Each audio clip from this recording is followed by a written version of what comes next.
Hi everyone, Anthony Fantano here, internet's busiest music nerd. You know who it is, and thank you for listening to this new episode of the Needle Drop Podcast. Before we get into the show, we want to remind you that this is a listener-supported podcast, which means it exists because of those who support it, and they do so in a few different ways. One, they get weekly downloads of this show via a monthly subscription on our support page. We will link you to it in the description box. Looks like this, button right there. Also, you can hit up our Amazon Associates link, where basically we get a kickback for all purchases you make on Amazon.com when you use this link. Only works in the US though, unfortunately, but you can use it to basically make purchases you were already planning on making on Amazon, and that helps out this podcast as well. Also, you can stream it on YouTube and share it with a friend. All support is appreciated. All right, thank you for listening again, and on with the show.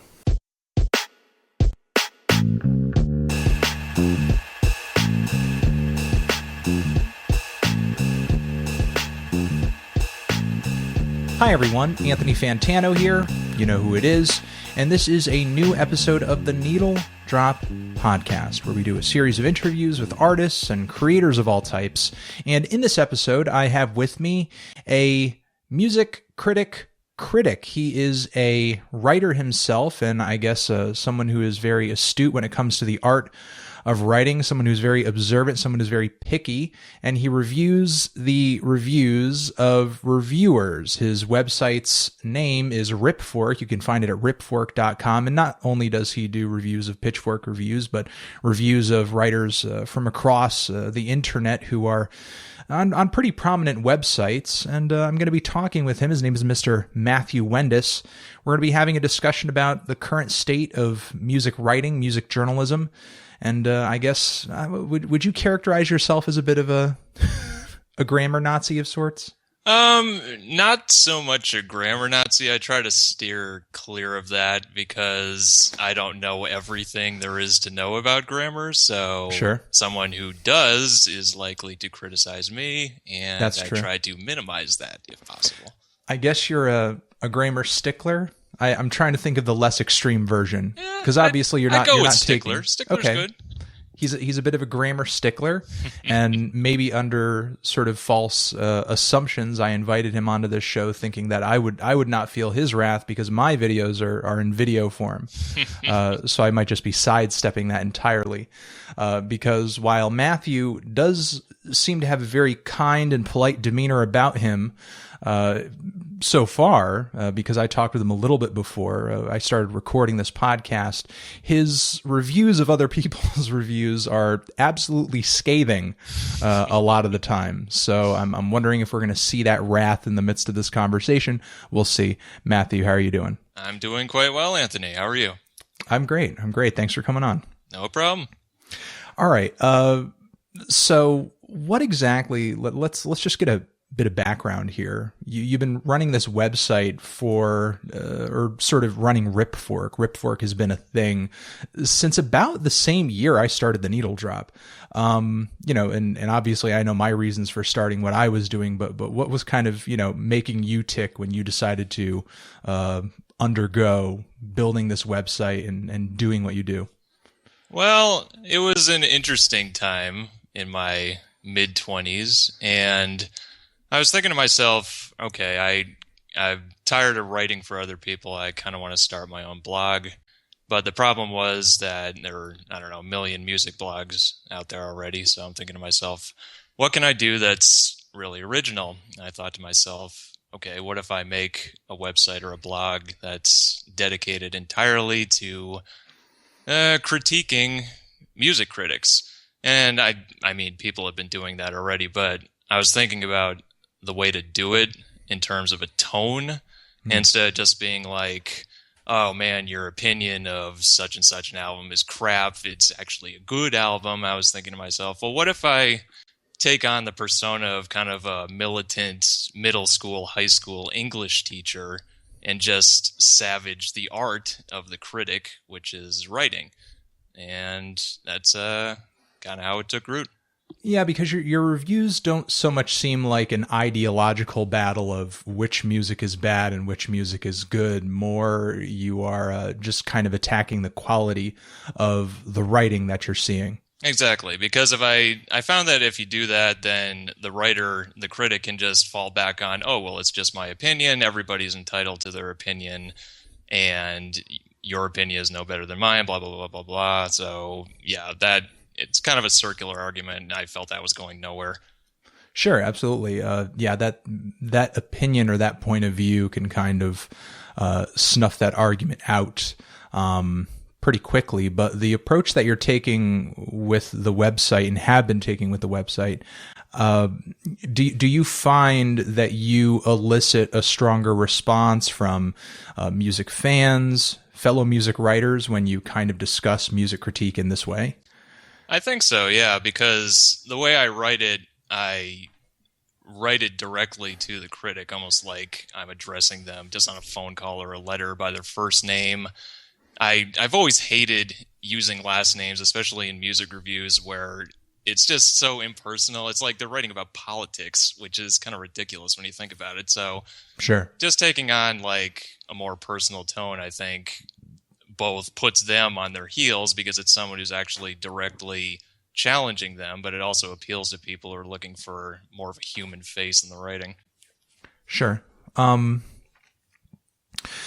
But have you found, or has it kind of been your experience in the past that are you eliciting, serious and maybe even offended or angry responses from some of these writers after you put out the reviews that you do? You'd be surprised. It actually runs the gamut. Some people are actually, they take it in stride. They think it's funny, and some people actually thank me for like taking them to task, and they just honestly hadn't thought of things that way. But on the other end of the spectrum, there are people who have taken great personal offense, and that isn't without justification. Definitely early on, I was much more scathing, much more of a dick in many respects. You've eased up. You've softened. Yes, because I figure that, being a dick is easy, especially today, but if you just ease off of that and you just focus on the arguments and being respectful, even offering feedback and things that they could change and possibly improve, at least in my mind, but doing it in a more respectful, congenial manner, at least compared to my old days, then I think that gets a better response. But there are plenty of people out there who just, it's funny to me, aren't open to criticism, being critics themselves. I've been blocked, trigger blocked on Twitter, I don't know how many times, by mostly Pitchfork writers, but it's just funny to me that there's that level of closed-mindedness in the community. The time that you were starting this website, you're talking about how it was an interesting time for you personally, and you can go into that as to why that was, if you like, but it was also an interesting time just kind of for the internet and for music, because there was a huge boom of music blogs from all across the world that were talking about indie bands of all sorts of different sounds and flavors, but that sort of seems to that seems to have died out a bit with the come up of all of these music streaming services. It seems that now that there are more music streaming services and more people are kind of gravitating toward those services to hear new music, the blogs, a lot of these smaller indie blogs have kind of lost purpose in a sense. And as a result, you've got kind of a lot of dead blogs and a lot of just blogs that just aren't functioning, just aren't updated anymore. And it kind of seems like things have fallen back upon the major players who were there before all of this. Certainly some websites have kind of risen to the top and have thrived throughout this era, like Consequence of Sound and the 405, Tiny Mixtapes as well, who I think is actually pretty old. I also want to say Stereogum as well. Do you sort of take issue with the writing on a lot of those websites as well? Just kind of the general news blurbs that they're putting up and that sort of thing? Not necessarily. It's funny because part of the biggest thing that I rail against when I'm writing is against this kind of robotic, like fake erudite tone that people take and just kind of like commodify music. Whereas a lot of the smaller guys I've found have injected a more personal tone into the writing, and it just gives the impression that they love what they do, they love what they listen to, and they don't love what they don't, and that's fine. But I mean, a lot of people, I guess, are doing it as a hobby, and there's not a ton of money in it anymore, if there ever was. So, plus we see with the acquisition of Pitchfork by Condé Nast lately, a lot of these bigger ones are coming back, but they're also being subsumed in these much bigger companies. So it's definitely changed since when I first started out in 2009, but there's still plenty of variation out there for people who are willing to look. Yeah, and this current or this recent rather buyout that Condé Nast had with Pitchfork, this acquisition, as far as you've been observing, and I know that you've been reviewing, you just reviewed that Vanessa Carlton record that they reviewed, or at least you reviewed the review of it. Sort of watching them as closely as I'm assuming you do, have you sort of noticed any kind of shift in the writing style or the quality as far as what Pitchfork has been putting out after this acquisition and sort of leading up to the point of this acquisition? Because I'm sure it's not the first time they've been in contact and sort of had kind of put the idea out there that this acquisition could take place. I mean, I think now it's too early to say, and I've seen some things, like I've seen the word "I" and "me" pop up in Pitchfork reviews lately, which I don't know if that has anything to do with it or if it's just like a freak occurrence. But I think generally over the past few years, Pitchfork has been trying to remold its image away from this kind of clique of snooty, mostly men, and inject a much more diverse palette of writers onto the roster, regardless of whether or not they write any differently. That's up in the air for debate. But it's, to me, Pitchfork has slowly been evolving into just something that's very business driven. I mean, you can see it in their reviews, just the amount of hyperlinking within the website. It's almost like they don't care what their writers are writing so long as there's enough crap in there to just click further into the site. So it's hard to tell. I think when it really changes is the day that I find that I have not much to write about. So I'll let you know when that happens. And when you say changes, do you mean changes for the better or changes into such a way it becomes like really banal and just completely boring and there's really nothing of substance being said? Well, it's interesting to me because I've seen a lot of talk on Twitter where people are like, oh my God, it's going to become Rolling Stone. And honestly, I think a little bit of Rolling Stone and Pitchfork wouldn't be the end of the world, but it's really a question of what you like. And there are definitely people out there who like what Pitchfork produces. I'm not one of them, but I guess time will tell. It's really, I'm not sure what the higher ups are going to try to create in order to garner the higher market share of these. I believe they termed it millennial males. So we'll see. Well, it also kind of sounds like even though you are critiquing the reviews on the website, and I would like to get a little bit back into that later. You have opinions about the way the website runs outside of just kind of simply the writing end of things. You're talking about sort of the business end of things and how it looks like the website is running from the outside, and just kind of these recent pushes toward diversity that they've been making. Do you think that this diversity that you're seeing in the writing staff, as well as writing reviews that are using I and using me, might be a little more personal in tone? Do you think this is for the better, or do you think it's just kind of a bit of lip service or window dressing? Well, I don't think it's just window dressing, and I do think it's good to have a diversity of voice and tone, but I mean, that still remains to be seen. I mean, a lot of new writers that I've started reading on Pitchfork, honestly, I could just pull out of a hat of anybody I've read over the past few years, but there are some new voices on it. That's another thing. The way I write, I don't force the issue. So if I find that someone's review is, I find it non-objectionable or fine, then I don't try to pry into it. I mean, people might think otherwise, but I'm not some vindictive cretin who just enjoys like savaging certain Pitchfork writers just for the hell of it. I mean, I have my idea of what I like and what I don't like, but I don't consider myself a terrible person in that respect. You have a soul. I have a soul, contrary to popular belief. I got it. All right. So, I mean, as far as what you're seeing in these reviews and what you're ripping apart in these reviews, and this isn't just, specific to Pitchfork, just music reviews in general. What is it, I guess, would be one of the biggest and most major pet peeves to you? The first thing that kind of ticks you off to, this is going to be horribly written. Well, in general, I think it's people writing without a reader in mind. I think this happens when people listen to music and they just think to themselves like, oh, I have this great idea in my head of what this sounds like, and I'm just going to scribble it down, and I'm not going to actually read it and think to myself, oh, does this read well? Does this flow well? If it answers the question, does it sum up the collection of sounds I just listened to, then it's ready to go.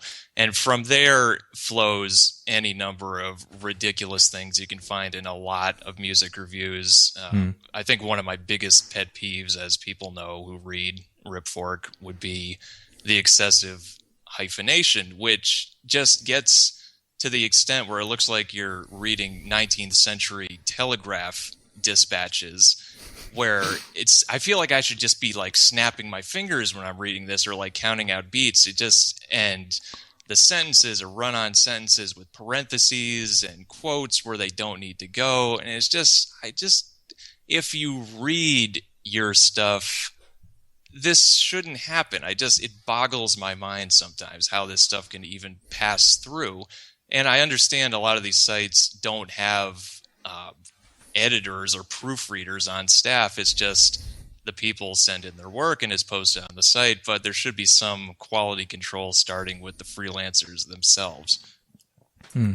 I think, I don't know, writing like that, it can be kind of messy, but it can also be sort of, I don't know, animalistic and just sort of, I guess there can be a kind of indie appeal to it as well. We're breaking the rules of punctuation just as we sort of endorse these artists who are kind of breaking the rules of popular music, I guess. Fair enough.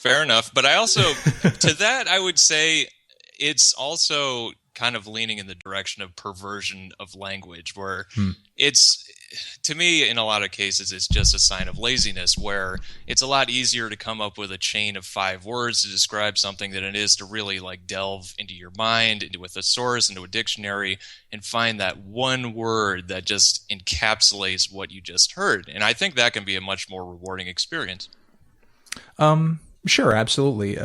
Listening to you speak so far in the podcast, you're very articulate, you're very well spoken, you speak very evenly. It doesn't sound like you're trying to fill up a lot of dead space like I do when I'm talking, and that you don't have a million different sentences flowing through your head at once, even though you know that there's one that you want to say. So as a result of that, I have to ask, would you consider yourself kind of a language purist in a sense? Do you avoid things like slang, or when you hear things like that, do you normally have a negative reaction, whether it comes up in just regular speaking or in writing?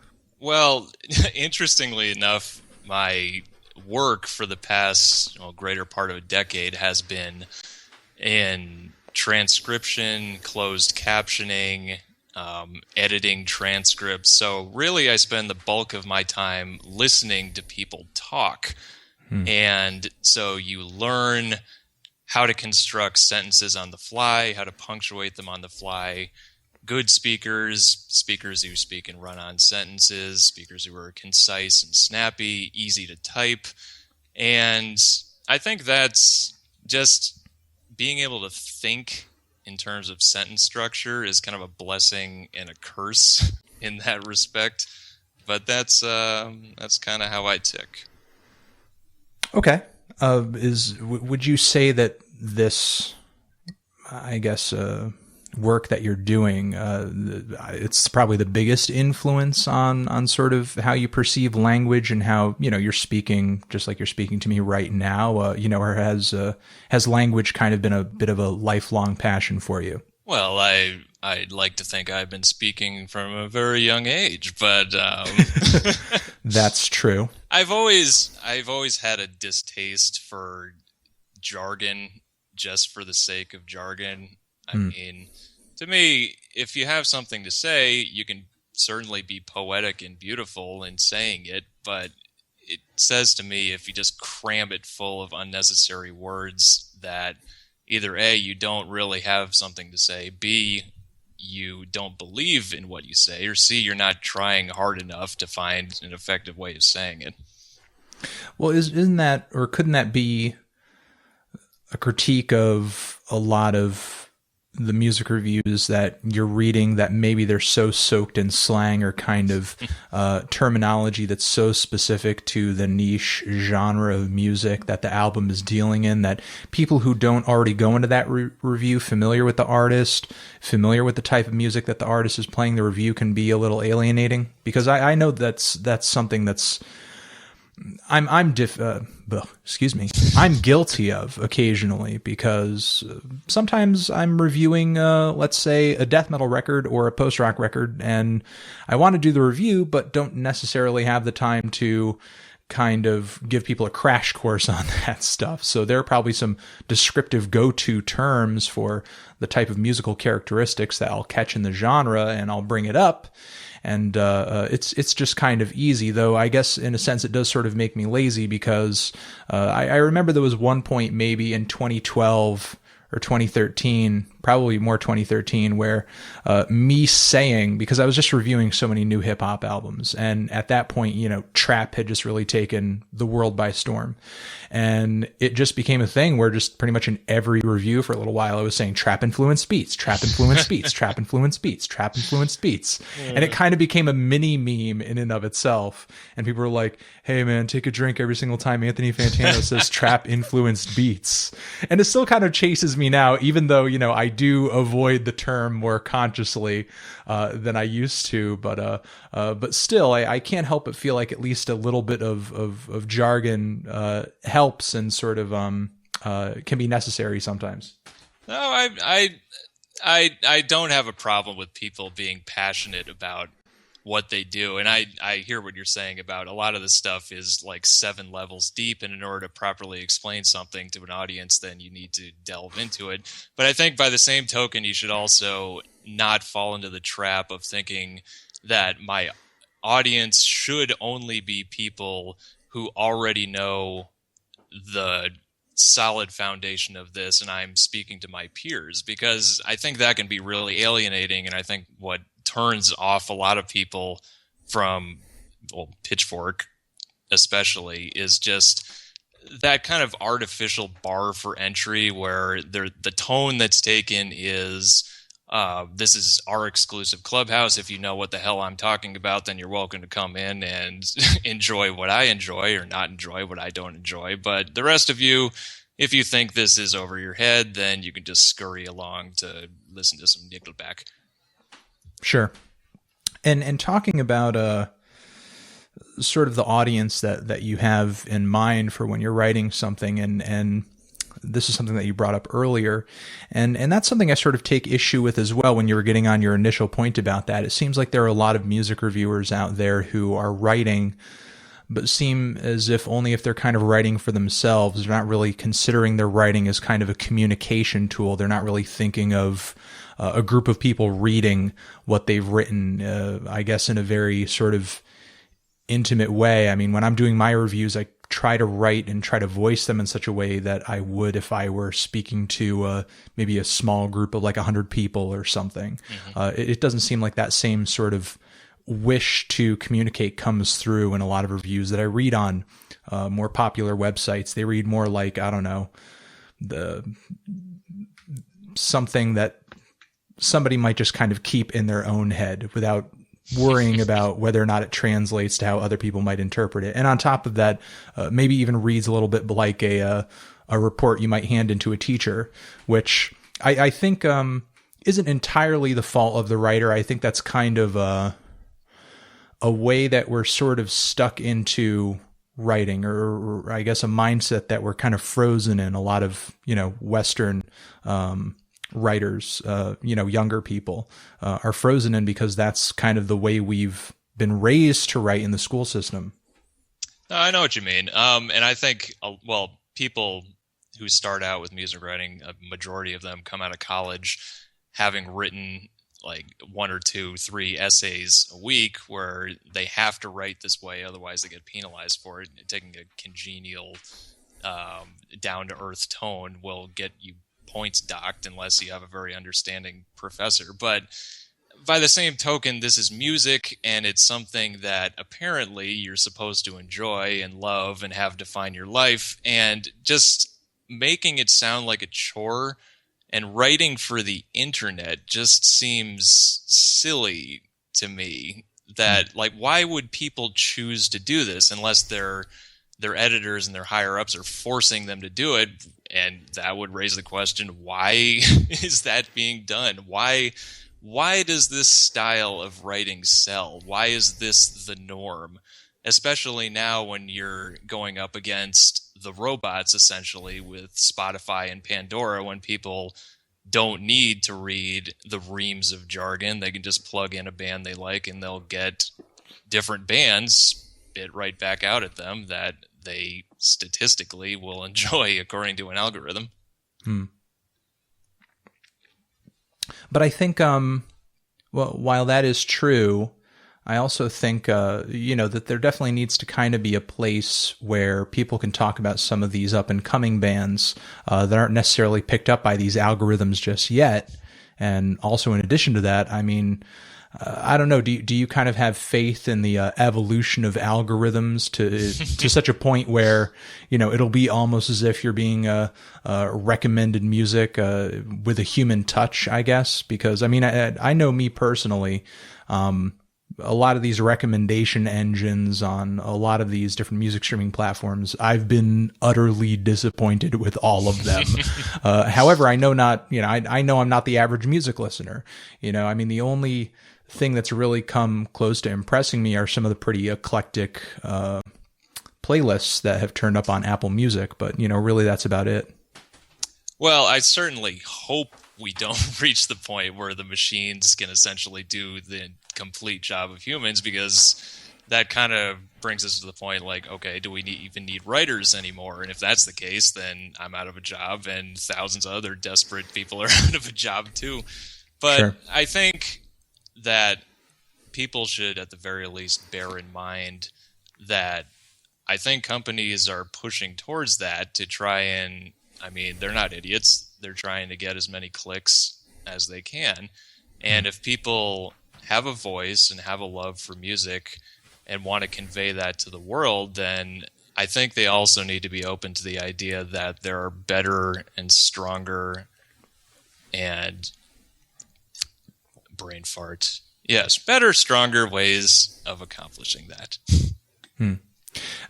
If we were to get to that point where the algorithms were that fantastic, and they were that great, I can't help but feel like even if people were getting music that they felt like they really, really liked out of those algorithms, that there would still be something missing if they were to simply rely on that to introduce them to new music and kind of experience the music world, because the music world is so cultural, and it's just so much about, what our friends and what our family are enjoying and what they have enjoyed. It's just, music is such a personal thing. I don't think that the experience can just simply kind of be boiled down to, I heard of all of these songs through my web browser and I love them all and they defined my teenage years, I mean, maybe it's not as romantic as listening to music on the radio or the way that we romanticize radio in the past. I mean, radio for a while now has been total crap.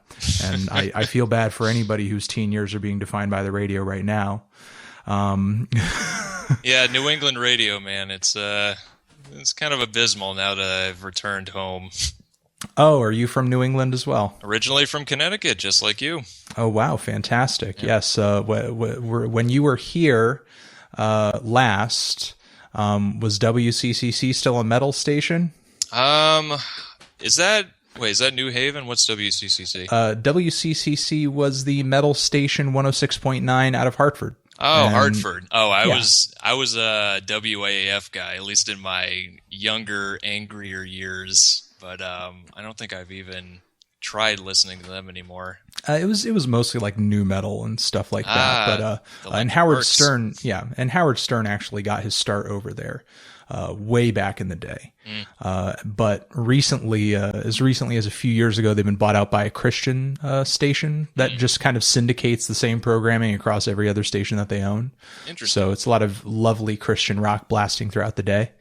But it's music. It's not the word being preached through voice. There's probably some points of the day where you can hear the word. All right. probably some points during the day. Tune in, expand my horizons.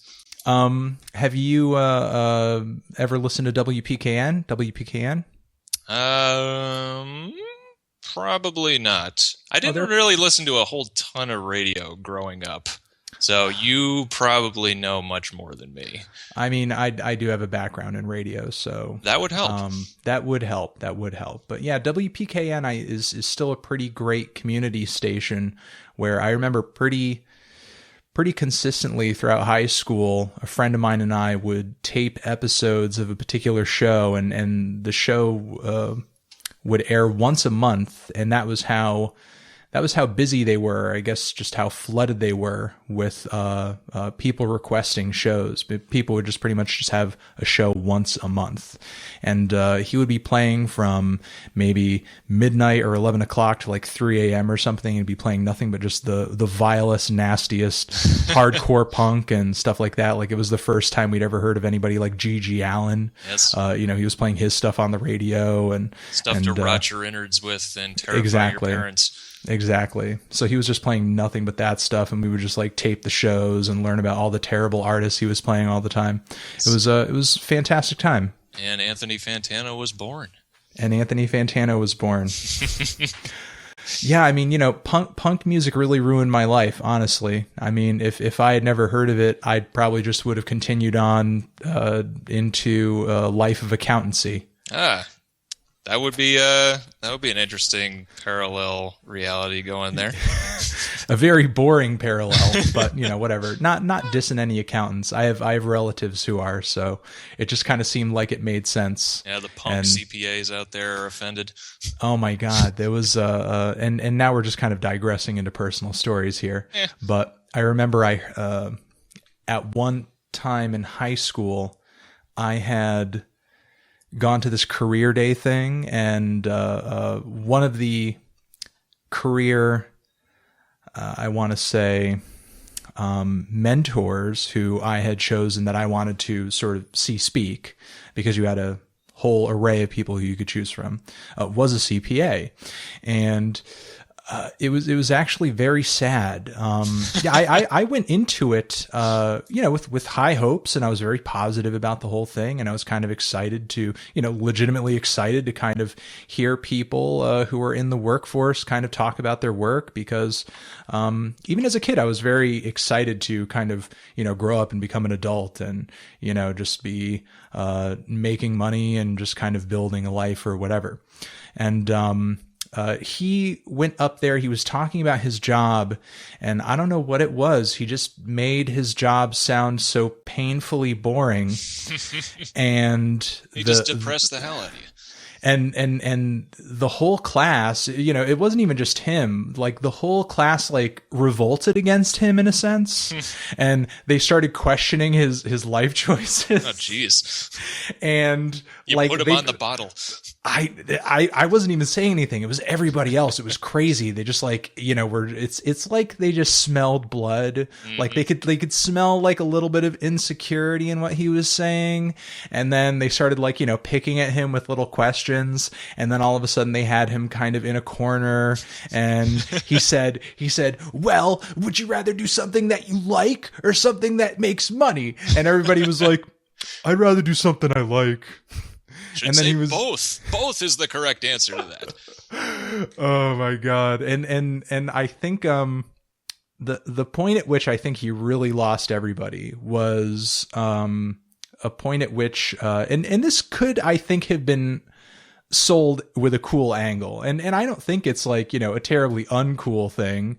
But he told this story about how in his work, he's actually at a point, or was at a point, where he worked pretty closely with the FBI pursuing some people who had committed white collar crime. And, they would hand him the books and, be like, do you see any evidence of any wrongdoing here? And I guess in one particular instance, they allowed him to come with them on a bust of one of these guys. Okay. So in the midst of getting ready for the bus, they handed him a gun, but it was unloaded so that he could kind of have a prop gun when everyone went in there to fucking bust the place up. Did he know it wasn't loaded, or he's just thinking, I'm going to Wyatt Earp this guy? Oh, yeah, he knew it wasn't loaded. He was told it was not loaded.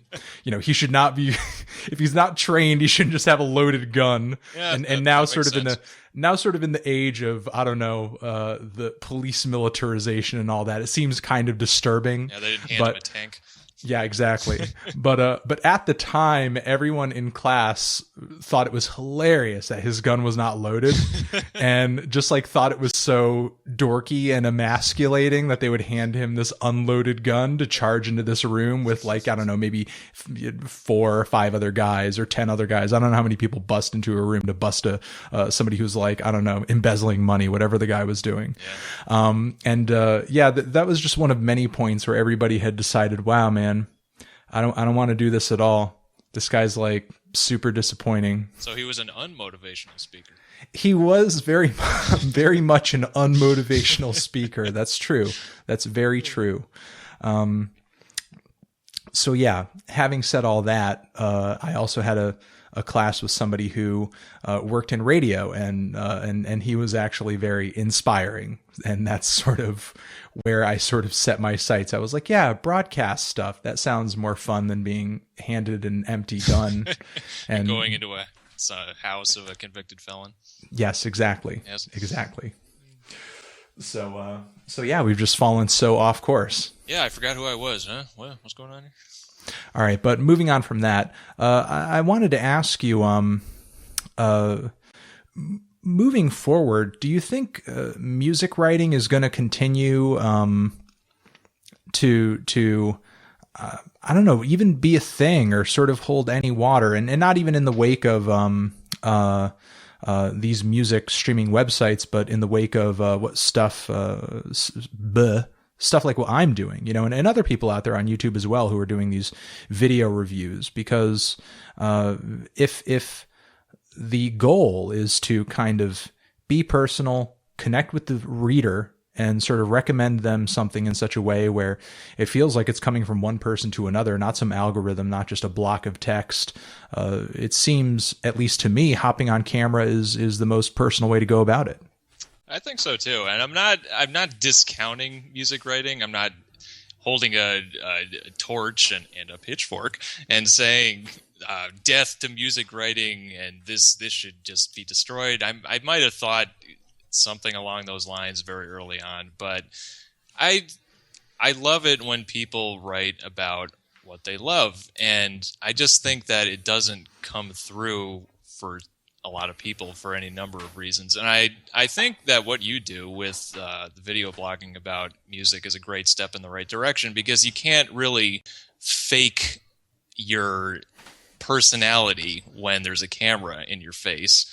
Sure. So, and I mean, what you were saying earlier, you were hoping I'm not going to critique you. Well, I was thinking about that earlier, and it would be impossible for me to do it, because essentially I would be critiquing your performance. Sure. I would be like, oh, you push your glasses up your nose too much, or this and that. Hey, that is a valid critique, though. I was thinking that, actually, that I would bring that up. Might need to tighten the screws on those a little bit. They're sliding down just a tad. I probably do. Yeah, it's true. But I mean, that's nitpicking outside of my wheelhouse, which I feel is writing. And again, I don't want to toot my horn saying I'm the best writer, I'm the best editor, I know this, I know everything. But I do know what sounds better than other things, what reads better than other things. And I'm really not going to discount that. I definitely have a voice, I have an opinion, and I think it's valid. Yeah. No, I mean, I guess I've just been disappointed with a lot of the current crop of not only music writers but just kind of journalists in general. And it's really, I think, no fault of any one person or any one editor or anything like that.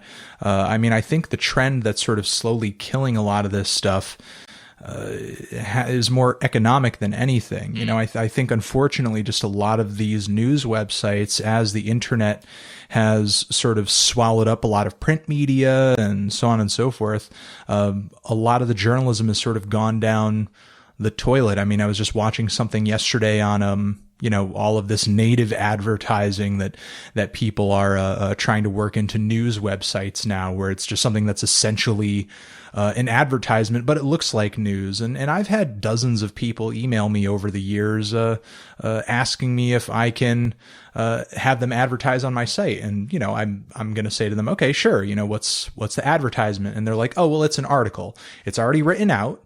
Or, you know, you could write the article and, you know, here's all the things you need to say in it.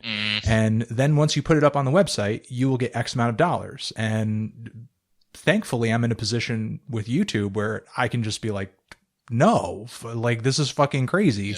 Yep. Are other people doing this?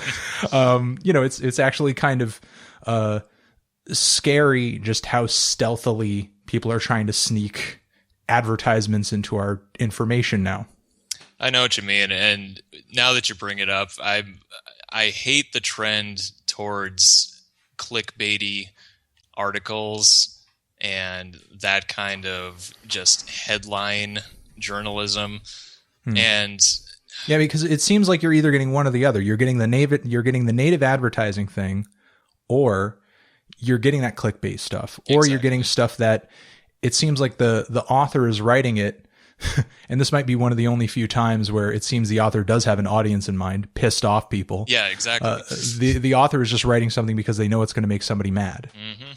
And I mean, I know where people are coming from. I know where freelancers are nowadays. Just the dearth of work, the dearth of good paying work. I mean, good paying projects are few and far between, and just the trend towards clickbait is reflective of economics, but it's also people just under pressure just to get a voice, get an audience, and get a revenue, trying to do what they love to do and get paid for it. It's just getting harder and harder, and it's really sad that really the trend that I've been seeing is just towards a lot more divisive articles just for the point of being divisive and just getting people to slug it out, and it's sad. And of course, I'm a hypocrite in that respect too. I mean, like, I'm divisive in what I write, but I don't know. But I guess it's kind of divisive in such a way where at the end of the day, you could sort of have a bit of a giggle with it, or think that it's sort of interesting that somebody would sort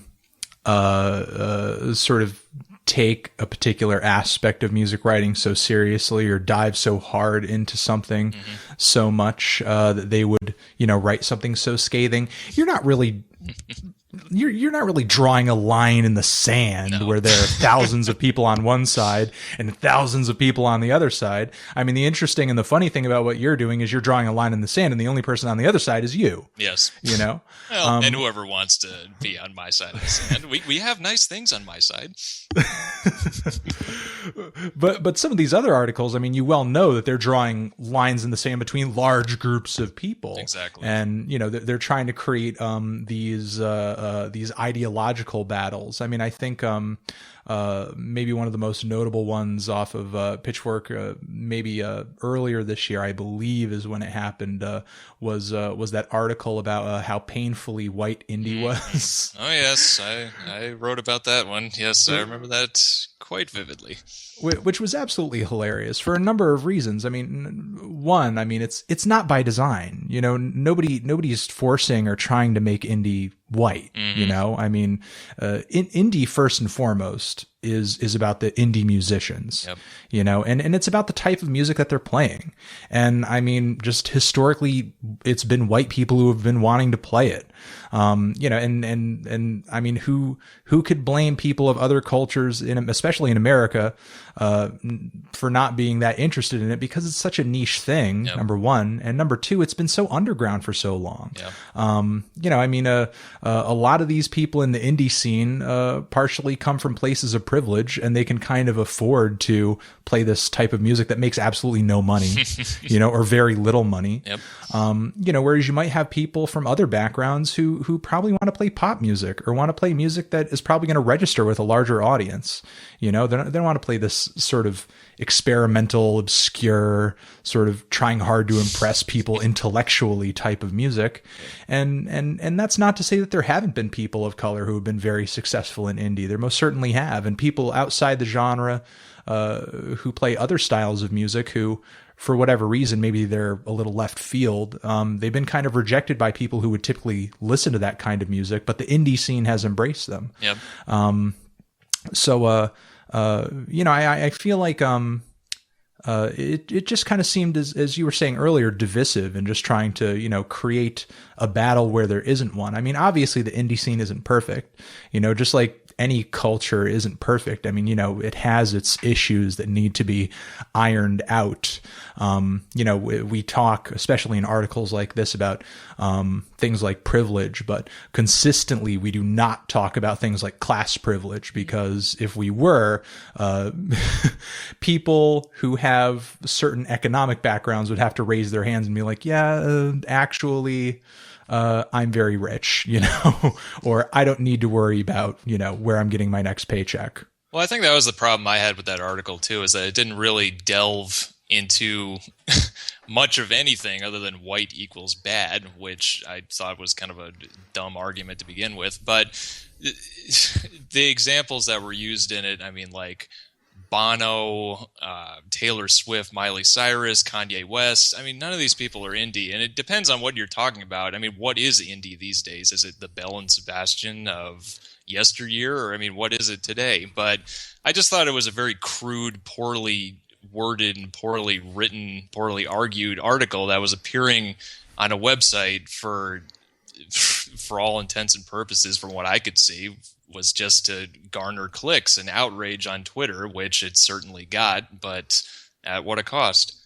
Yeah. I mean, and also I think the article kind of, in a way, expressed a bit of completely ignorant American privilege, because I think to sort of single out a band like Belle and Sebastian is to completely ignore and erase the existence of Scottish culture and a lot of the underground rock culture of the UK, which was a very I think something that was very specific to the culture of the UK.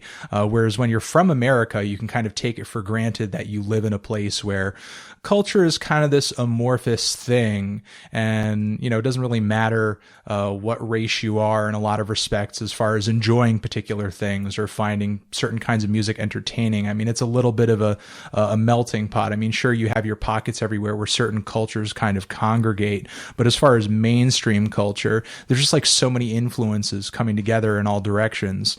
And you know, you have people in America who are essentially white, but you know, they have these different specific European backgrounds, but nobody really kind of draws on that. Once you're in America, you know, everybody who's Caucasian is just white.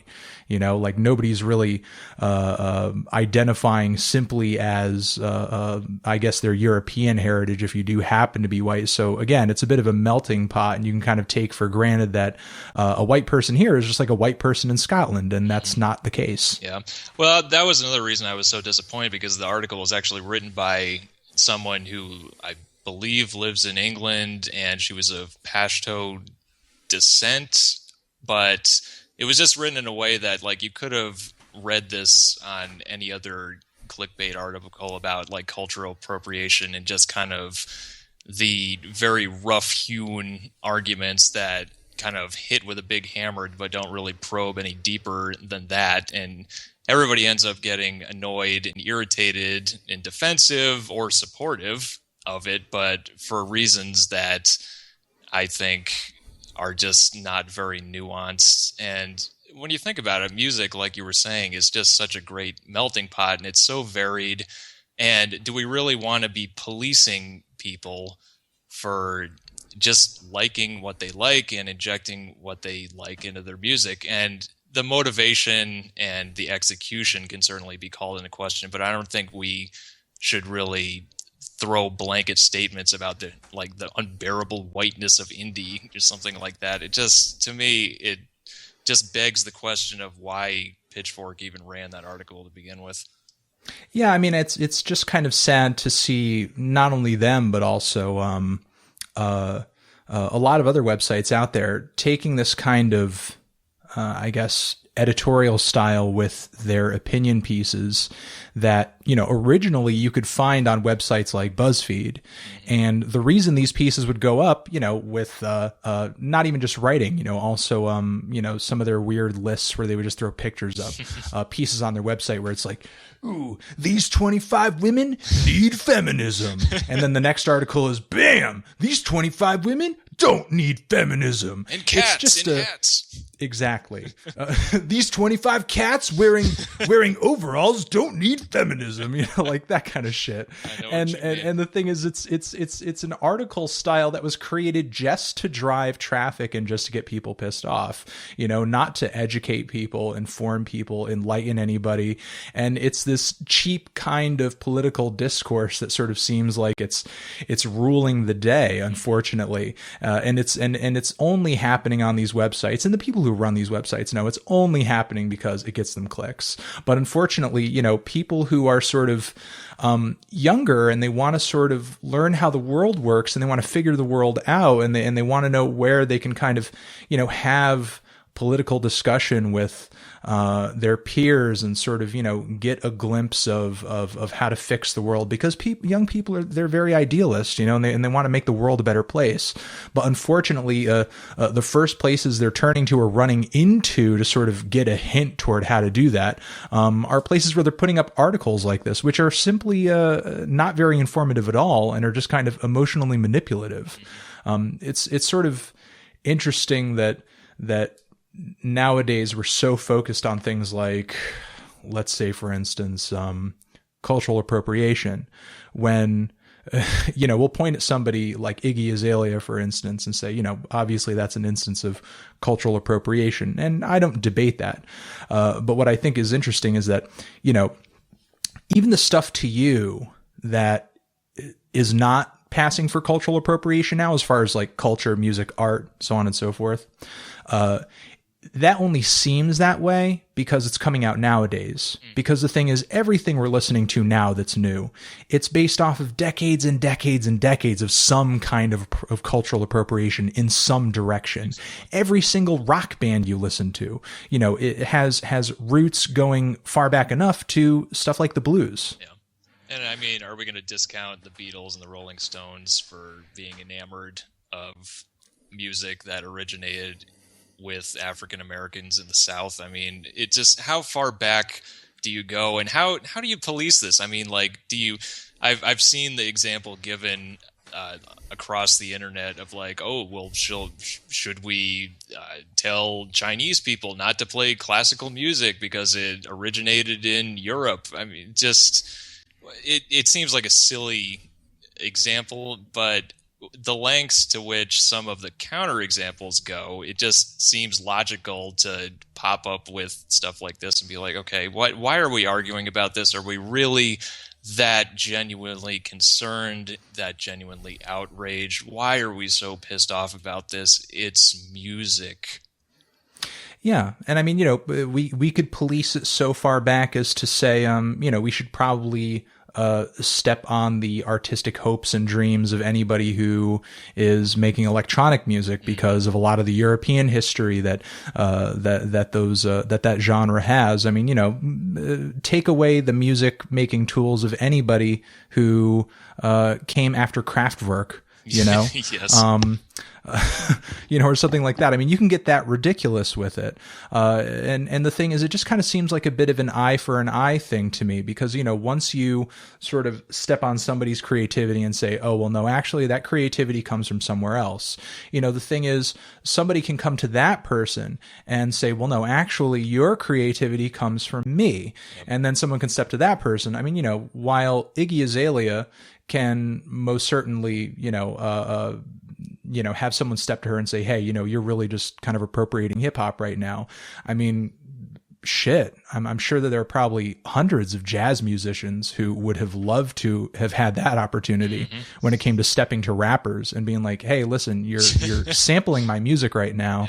And I don't like the way that fucking sounds. And I don't like the things you're saying. I don't like the things you're doing over it. When, you know, honestly, people might sort of just kind of paint hip hop, and I think it's a good thing that culturally we've come to accept it as an art form, you know, but if we were to take it back a ways when people didn't understand it as such, you know, you can't say that those jazz musicians whose music had been sampled, and they weren't just simply viewing hip hop as black culture and a reflection of such. They saw it as their culture as jazz musicians being stolen, and you can't say that their feelings weren't legitimate. Yep. And I mean, I'm much more inclined to look into the world of the artists themselves and see how they feel about it than I am just like random people on Twitter. And I think that's much more fascinating too, because you get collaborations, you get mutual respect, and you get beefs between people, and you get people calling each other out. And it's, to me, that's fine, because it's people who are within the craft who are feeling one way or another. And it's not to say that fans shouldn't have opinions, but to me, that's a lot more interesting, and it makes a lot more sense. No, I get what you're saying. I mean, unfortunately, fortunately in a way, it's been cool that social media has kind of democratized opinions in such a way. It's allowed us to be in a position where situations like what had occurred with Mike Brown and Tamir Rice and Eric Garner, had not been swept under the rug, as most likely they would have prior to the Twitter age. However, also, it seems as if music fans, and I guess I'm sort of a part of this in a way, have more of a say as to what should go on in music than the actual musicians, because personally, if anybody's going to have an opinion on sort of cultural appropriation in hip hop music, I'd rather listen to an artist sort of say that, if that's how they really feel, if that's what they really believe.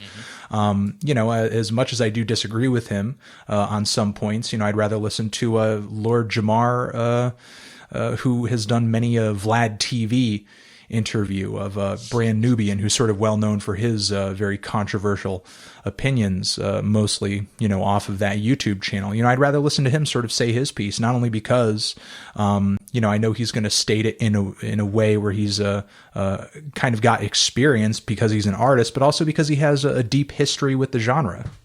Yep. And it's funny that, like, the easiest, the common trope is to say, well, if you don't like this, don't listen to it. That could work too if enough people just don't like Iggy Azalea and just don't pay for her music. But we're also living in a time where paying for music is a much more nebulous concept. So by the same unfortunately, token, yes, by the same token, like, social media allows that to happen.